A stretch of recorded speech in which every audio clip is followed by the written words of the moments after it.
முதல் வெற்றி 1967 அண்ணா அவர்கள் ஏற்படுத்திய வெற்றி. இரண்டாம் வெற்றி ஒரு மிகப்பெரிய ஜனநாயகத்திற்கு எதிரான ஒரு அரசியல், ஊழலுக்கான ஒரு அரசியல், குடும்பத்திற்கான ஒரு அரசியலை ஏற்படுத்திய பொழுது 1972 உருவாகி 1977 மக்கள் விரோத ஆட்சியை தூக்கியிருந்த புரட்சி தலைவர் நமது எம்ஜிஆர் அவர்கள். அதே போல இன்றைக்கு ஜனநாயகம் எங்கு இருக்கிறது என்று பாசிசமும் இங்கு ஒரு பாயாசமும் ஆட்சி நடத்தி கொண்டிருக்கின்ற என்று ஜனநாயகம் எப்பொழுது மலரும் என்கின்ற நேரத்தில் மக்கள் ஆட்சியை உருவாக்க ஒரு ஜனநாயகன் தேவைப்படுகிறார்.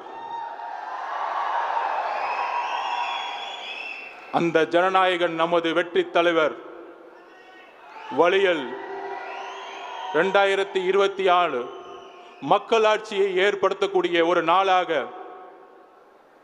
தமிழக வெற்றி கழகத்திற்கு கட்சி கட்டமைப்பு இருக்கிறதா?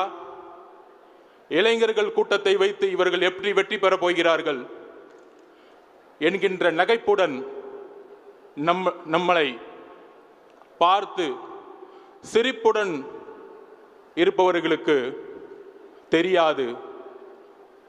இன்று கொங்கு மண்டலம், கோயம்புத்தூர் சுற்றியுள்ள ஒட்டுமொத்த கொங்கு மண்டலம் 54 தொகுதிகளும் பெரிய பெரிய தேர்தல் அறிவாளிகள்.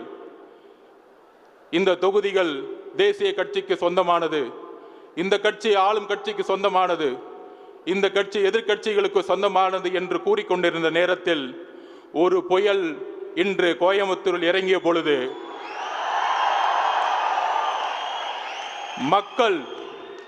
மக்களுடைய கட்டமைப்பு எங்களுடைய கட்சியினுடைய கட்டமைப்பை என்பதை உறுதிப்படுத்தினார்கள் எங்களுடைய தலைவருடைய வழியில். எல்லோரும் சொல்வது போல இந்த இந்தியாவில் மிக பழமை வாய்ந்த கட்சி